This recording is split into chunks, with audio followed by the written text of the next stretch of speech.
முன்னோர்கள் அந்த டச்சுடைய காலத்துல 1770 இருந்து இந்த நாட்டில் இந்த இஸ்லாமிக் மேரேஜ் டிவோர்ஸ் சட்டங்கள் அறிமுகத்துக்கு வந்திருக்குது. 1770 அல்லாஹ் நமக்கு இந்த பாக்கியங்களை தந்திருக்கக்கூடிய நேரத்தில் ஒவ்வொரு ஊரும், அது கண்டியாக இருக்கலாம், அக்குர்ணையா இருக்கலாம், மாத்தலையாக இருக்கலாம், அது அன்றாதபுரையா இருக்கலாம், அம்பாறையாக இருக்கலாம், அது கொழும்பாக இருக்கலாம், அது காலியாக இருக்கலாம், அம்மன் கோட்டையாக இருக்கலாம்.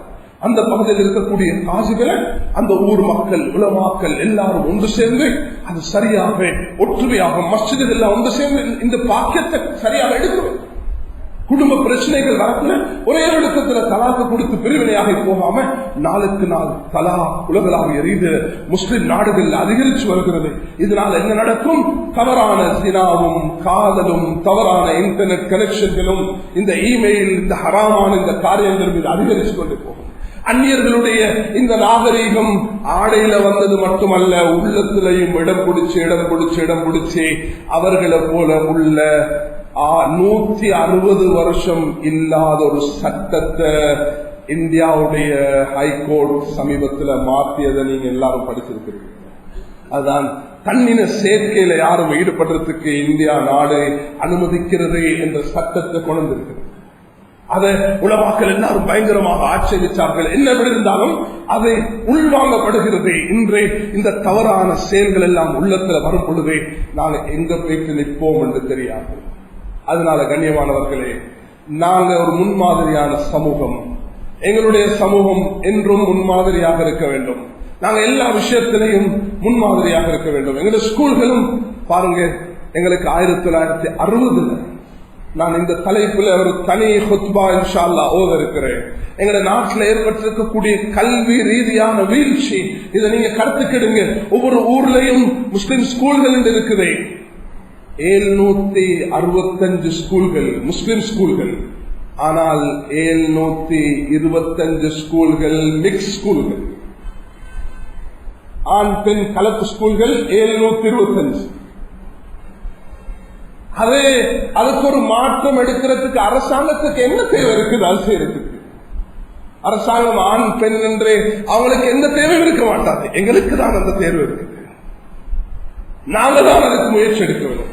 எங்களுக்கு தரப்பட்டிருக்கக்கூடிய இந்த முஸ்லிம் ஸ்கூல்கள் இது சரியாக வளர்க்கப்பட வேண்டும். இல்லைன்னா மதரசாக்களுக்கு ஓத வரக்கூடிய வாலிப பெண்களுடைய வரலாறுகளை படிச்சுங்க என்றாலும் இந்த இன்டர்நெட்டும், இந்த போனும், இந்த மொபைலும், இந்த இமெயிலும் என்ன நாசத்தெல்லாம் செய்து தெரியாது. இந்த நிலைமையை மாற்றுறதுக்கு அடிப்படையான விஷயங்கள்ல மாற்றம் வராத வரைக்கும் ஒரு நாளும் சரி வராது. பள்ளிக்கூடங்கள்ல சரியான சிலபஸ் அமைக்கப்படணும். நான் எத்தனையோ விஷயங்களை சொல்றேன், என்னையால எத்தி வைக்க முடியும். இதுகளை வாங்க ஒன்று சேர்ந்து செய்வோம் என்று அழைக்க முடியும். இந்த கடமை இதோட நீங்கும். அல்லாஹ் உங்களுக்கு செல்வத்தையும் சிந்தனையும் ஆழ்வலத்தையும் தந்திருக்கிறான். சொல்லக்கூடிய விஷயங்களை அப்படியே எடுத்து ஒரு காதல விட்டுட்டு இருக்காதீங்க. 10 பேர் முன்னுக்கு வாங்க, என்ன செய்யணும் என்று வந்து கேளுங்க. அப்பதான் நாங்களும் பல விஷயங்களை செய்ய முடியும். இந்த நாட்டுக்கு மஸ்ஜிதுகள் 2500 மஸ்ஜிதுகள், மக்தபுகள், பள்ளிக்கூடங்கள், ஓதி கொடுக்கக்கூடிய இந்த மக்தபுகள், இது ஒரு பேசிக் இல்லாம நடந்து கொண்டிருக்கு. நடக்குது, ஆனா அதுக்கு ஒரு சிலபஸ் இருக்கு. உங்களோட பணத்தை நீங்க செலவழிக்கணும் என்னதுக்கு தெரியுமா? இப்படியான ஒரு சிலபஸ் அமைக்கிறது. சிலபஸ் எங்களோட கையில் இருக்குது. கொண்டு போங்க, இதை அச்சிடுங்க, இதை வெளிப்படுத்துங்க, இதை உண்டாக்குங்க. ஒவ்வொரு இலங்கையில் உள்ள ஒவ்வொரு மஸ்ஜிதிலையும் ஒரே திட்டம், ஒரே அகீதா, ஒரே ஃபிக்ஹ் ஷாஃபி, ஒரே ஹதீஸ், ஒரே அந்த நபியுடைய வாக்கியங்கள். இது சின்ன குழந்தைகளுக்கே கற்பிக்கப்படும் என்று சொன்னால் அல்ஹம்துலில்லாஹ். எங்களோட பிள்ளைங்க ஸ்கூலுக்கு போக்கல 5 வயது பிள்ளைக்கு 50 ஹதீஸ் 100 ஹதீஸ் பாடம் இருக்கும். இந்த பிள்ளைக்கு 2-3 ஜுஸ் குர்ஆன் பாடம் இருக்கும். அப்படியான ஒரு சிஸ்டத்தை எங்களோட நாட்டில் 100க்கு 100 கொண்டு வர முடியும். அப்படி கொண்டு வந்தோம் என்று சொன்னா என்ன நடக்கும்?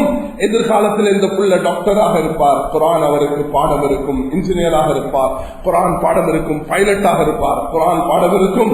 அவர் கேப்டனாக இருப்பார், குர்ஆன் பாடம் இருக்கும். உலகத்தில் எங்கேயும் இருப்பார் இந்த தாய், அவளுக்கு குர்ஆன் பாடம் இருக்கும், ஹதீஸ் பாடம் இருக்கும், நல்ல வார்த்தைகள் பாடம் இருக்கும். இப்படியான ஒரு பாடத்திற்கு அமைப்புண்டு இந்த நாட்டில் 2000 மஸ்ஜிதுகளையும் உருவாக்க முடியும். அல்லாஹ் அப்படிப்பட்ட சூழலை ஏற்படுத்தி தந்திருக்கிறார். அல்ஹம்துலில்லாஹ், அல்ஹம்துலில்லாஹ். இதற்கு வசதி படைத்தவர்கள் உங்களால என்னென்ன முறையில இதுக்கு நீங்க செலவழிக்க முடியுமோ முன்வாங்க, ஒத்துழைப்பு வழங்குங்க. காதி சிஸ்டம் உருவாக்கப்பட வேண்டும். இந்த நாட்டில் கண்டில மட்டும்தான் அந்த கோட்ஸுடைய வளாகத்தில் காசி சிஸ்டம் இருக்குது. மற்ற எல்லா இடத்திலையும் அப்படி இல்லை. இப்ப இது அந்தந்த ஊர் ஏன் சம்மங்கோட்டை மஸ்ஜிதுன்னா இது இந்த மஹல்லா வாசிகள் இல்ல, நீங்க வந்திருக்கிறீங்க இந்த நாட்டில் உள்ள 5000 மஸ்ஜிதுகள் முசல்லிகள் இந்த இடத்துல தொழுறீங்க. உங்களுக்கு இந்த செய்தி போகும் பொழுது இந்த நாட்டுக்கு நீங்க செய்தி எடுத்துட்டு போவீங்க என்ற ஒரு நம்பிக்கையில தான் இதை முன்வைக்கிறோம். கண்ணியமானவர்களே, இதெல்லாம் நாங்கள் செய்ய வேண்டிய அடிப்படையான விஷயங்கள். எங்களுடைய இந்த நாட்டுடைய பாருங்க, சென்ற மாதம் 24 பார்லிமெண்ட் எம்பிமார்கள் சைன் பண்ணி மினிஸ்டர் கையில ஒப்படைச்சோம். எங்களுக்கு இந்த ஹலால் இன்னைக்கு அல்ஹம்துலில்லாஹ் ஜமியத்துல்லமா நீங்க எங்களை சர்டிஃபை பண்ணாட்டியும் நீங்க எங்களுக்கு தராட்டியும் அரசாங்கம் எங்களுக்கு ரைட்ஸ் தராட்டியும் நாங்க என்ன செய்யறோம், அதை செஞ்சு கொண்டுதான் இருக்கிறோம். அல்ஹம்துலில்லாஹ் இன்னைக்கு 100 கம்பெனிஸ் இந்த நாட்டில் உள்ள எந்த பௌத்தர்கள் நாங்க இது தேவையில்லை என்று சொன்னவர்கள் கூட அல்ஹம்துலில்லாஹ் ஹலால் சர்டிபிகேட் எடுக்கிற நிலைமைக்கு இன்னைக்கு வந்திருக்கிறாங்க. அல்லாஹ்வுக்கு எல்லாம். இத சிலர் ஆல்கஹால் கலந்து இது அப்படி செய்யறாங்க. ஆல்கஹால் என்றது என்ன என்பது சம்பந்தமாக நாங்க ஒரு அறிக்கை ஒன்று வெளியிடுறோம், அதை படிங்க. ஜமியத்துல்லமால ஒன்றுக்கு ஹலால் கொடுக்கிறதாக இருந்தா அதுல 35 நாட்டில் உள்ள சம்மந்துறையிலிருந்து, அம்மன் தொட்டையிலிருந்து, அம்பாறையிலிருந்து, காத்தாங்குடியிலிருந்து, கண்டிலிருந்து, கொழும்புலிருந்து 35 பல மதரசாக்கள் இருந்து முதிர்ந்த உலமாக்கள், வாலிபர்கள், தேர்ச்சி பெற்றவர்கள் இருந்து ஆராய்ச்சி செஞ்சுதான் ஒரு பத்வா வெளியிட்டு கண்மூடித்தனமாக பத்வாக்கள் வெளியாக்குறது இல்லை. மிக யோசித்து பல சந்தர்ப்பத்தில் ஜெலட்டின் என்பது ஹலாலா இல்லையா என்ற இந்த ஃபத்வால சைன் வைக்க எனக்கு 4 வருஷம் போனது. நான் சென்ற வருடம் 2008 சவுத் ஆப்பிரிக்காவுக்கு போய் என்ற கண்ணால நான் பார்த்துட்டு வந்ததுக்கு பிறகுதான் ஜெலட்டின் உடைய ஹலாலா இல்லையா என்றதுல நான் சைன் பண்ணினேன்.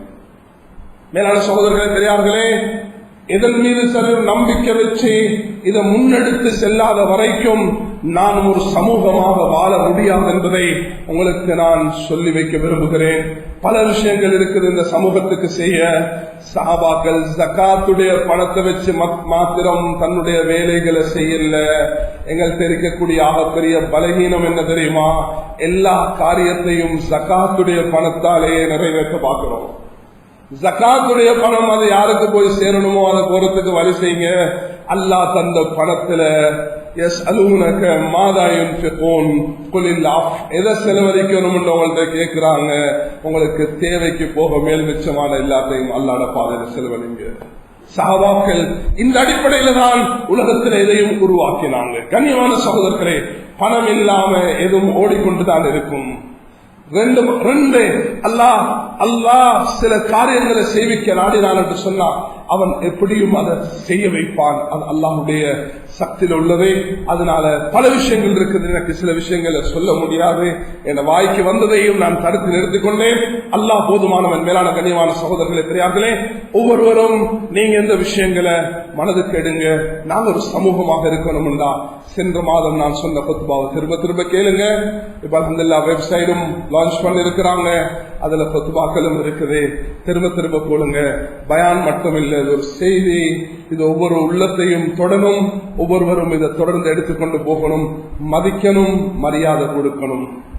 மற்றவர்களுடைய திறமையை உலகத்துக்கு அறிமுகப்படுத்தணும். வேற்றுமையில் ஒற்றுமை காணணும். அதுக்கு நாங்க வெளியிட்டிருக்கிறோம் ஒரு ஒற்றுமை பிரகடனம். அது ஒவ்வொருவருடைய கைக்கு போறதுக்கு வழி செய்யுங்க. அதை பிரிண்ட் பண்ணுங்க, கொடுங்க, அதை வாசிங்க. அதை எல்லாரும் ஒன்று சேர்ந்து இந்த நாட்டில் எல்லா தரீக்காக்களும் எல்லா அமைப்புகளும் ஒன்று சேர்ந்து நாம் வெளியிட்டிருக்கும் அந்த பிரகடனம் அதை வாசிங்க. அது அந்த பிரகடனம் மாத்திரம் எழுதி இன்னைக்கு 3 வருஷம் ஆகுது. 3 வருஷத்துக்கு பிறகுதான் எல்லாரும் ஒன்று சேர்ந்து அதை எடுத்திருக்கிறோம். அதை வாசிங்க, தனிமையிலிருந்து வாசிங்க, ஒவ்வொருவரும் வாசிங்க. மஸ்ஜிதுகள்ல தொங்க போடுமாறு அதை நாங்கள் விநியோகிச்சு கொண்டிருக்கிறோம். எடுங்க, அதை பிரபலியப்படுத்துங்க, கொண்டு வாங்க. நாங்க யாரு? நான் காதியானிகளை, நான் திரும்ப சொல்றேன், காதியானிகளோட நாங்க பேசல. நாங்க ஷியாக்களுடைய சஹாபாக்களை குர்ஆனை மறுக்கக்கூடிய அப்படிப்பட்ட ஷியாக்களோட நாங்க பேசல. அத்வைத கொள்கையில ஊறி போனவர்களோட பேசல. பஹாயிதத்தோட நாங்க பேசல. நாங்க அஹ்லுஸ் சுன்னத் வல் ஜமாஅத்தை சேர்ந்த முஸ்லிம்களோட பேசுறோம். ஒரு இயக்கத்தை பத்தி நான் இப்பொழுது சொல்லி அந்த குத்பாவை முடிக்கிறேன். ஜமாத்துல் முஸ்லிமீன். இந்த ஜமாத்துல் முஸ்லிமீன் உடைய அமைப்பு ஒரு பிற விஷயத்துல ஒரு பிரச்சாரம் ஒன்று செஞ்சு வராங்க. அது என்ன பிரச்சாரம்? பிற கண்டோம் ரமதான்ல எங்கட பிற ஏற்றுக்கொள்ள இல்லை. ஜமாத்து முஸ்லிமின் என்ற அமைப்பை ஜமியத்துல் உலமா வலிக்கேட்டான கூட்டம், இதுல சேருவதை தவிர்த்துக்கோங்க, இதில் உள்ளவர்கள் தௌபா செய்யுங்க என்று ஃபத்வா வெளியிட்டிருக்கிறது. இந்த ஜமாத்து முஸ்லிமின் அமைப்புடைய சாட்சிய ஒரு போதும் நாங்க ஏற்றுக்கொள்ள மாட்டோம். அவர்கள் எங்களை முஸ்லிம்கள் அல்ல, எங்களை காபிர்கள் என்று சொல்லக்கூடியவர். ஆனா அவங்கள நாங்க காபிர்கள் என்று சொல்ல மாட்டோம். அவங்க மஸ்ஜிதுக்கு வாரீங்களா சொல்லுங்க, ஆனா அவங்களோட இந்த கொள்கையில இருந்து நீங்க உங்களை மாத்திக்கோங்க.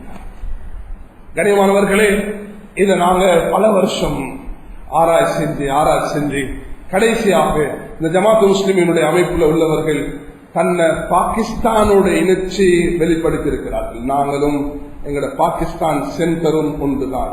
பாகிஸ்தான்ல உள்ள உலமாக்களிடத்துல நான் சென்ற வாரங்கள்லையும் போயிருந்து அந்த ஃபத்வாக்கள் எல்லாம் எடுத்து வந்தோம். அதை மிச்சம் ஆராய்ச்சி செஞ்சோம். பாகிஸ்தானில் உள்ள உலமாக்களும் இதை வலிக்கேடான ஒரு கூட்டம், இதுல சேர்றதை தவிர்த்துக்கோங்க என்று ஜமாத்துல் முஸ்லிமீன் என்ற இயக்கத்தை சொல்லியிருக்கிறாங்க. அதனால் அவர்கள் இதுல இருந்து தௌபா செய்யணும். எங்களோட விருப்பம் காதியானிகளும் கலிமா சொல்லி இஸ்லாத்துக்கு வரணும். இந்த ஜமாத்துல் முஸ்லிமீனும் நீங்க முஸ்லிம்கள் என்று தன்னை சொல்லிக் கொள்றீங்க, ஆனா எல்லாத்தையும் காஃபிர்ன்றீங்க. தயவு செய்து இதை விடுங்க. இந்த கொள்கைகளை விட்டுட்டு அஹ்லுஸ் சுன்னத் வல் ஜமாத்துடைய கொள்கைக்கு வாங்க. இந்த நாடு நிம்மதியாக, இந்த 20 லட்சம் முஸ்லிம்களையும் நிம்மதியாக வாழ விடுங்க. பிரச்சனை சண்டை வராம, ஒவ்வொருவரும் தன்னுடைய கருத்தை கொண்ட இடத்துல திணிக்காம நூதனமாக வெற்றி கொடுப்போட வாழ முயற்சி செய்வோம். இந்த நாட்டில் கண்ணியத்துடனும் ஐக்கியத்துடனும் வாழ வல்ல அல்லாஹ் அனைவர்களுக்கும் திருவிஷவானாக. எல்லா எங்களை நீ பாதுகாப்பாயாக, எங்களை ஒற்றுமையாக வாழ செய்வாயாக, எங்களோட கவலைகள் துன்பங்களை போக்கிடுவாயாக, எங்களுக்கு ஆகரத்துடைய சிந்தனை தருவாயாக. எல்லாம் நாங்கள் ஒன்றுபட்டு வாழக்கூடிய சமூகமாக ஆக்கி வைப்பாயாக. எல்லாம் எங்களுக்கு பல தேவைகள், பல கஷ்டங்கள், பல பிரச்சனைகள் எல்லாம் எங்களுக்கு இருக்கிறது. எல்லாம் இதை நீ போக்கி விடுவாயாக. இதனுடைய எல்லா பிரச்சனைகளை தீர்த்து வைப்பாயாக. எல்லாம் இந்த நாட்டில் உள்ள எல்லா மஸ்ஜிதுகளையும் பாதுகாப்பாயாக, மதரசாக்களை பாதுகாப்பாயாக, தீனுடைய ஸ்தானங்களை பாதுகாப்பாயாக, அனைவர்களையும் ஒன்றுபட்டு வாழ திருவிஷவாயாக. பாத்திலான தவறான கொள்கையில் இருக்கக்கூடியவர்களுக்கு தௌபாவை நசீபாக்குவாயாக. இந்த மஸ்ஜிதுடைய எல்லா காரியங்களுக்கும் நீ பொறுப்பாக இருப்பாயாக. இதற்கு யாரெல்லாம் உதவி செய்கிறார்களோ அவருடைய பணத்தில் செல்வத்தினை பறக்க செய்வாயாக. இந்த கட்டிடத்தை சீக்கிரமாக முடித்தருவாயாக. இந்த ஜும்மால கூட இருக்கக்கூடிய அனைவர்களையும் கபூஷிவாயாக. الحمد لله نحمده ونستعينه ونؤمن به ونتوكل عليه ونعوذ بالله من شرور انفسنا ومن سيئات اعمالنا من يهد الله فلا مضل له ومن يضلل فلا هادي له واشهد ان لا اله الا الله وحده لا شريك له واشهد ان محمدا عبده ورسوله صلى الله على حبيبنا وشفينا مولانا محمد النبي وعلى اله وصحبه وسلم.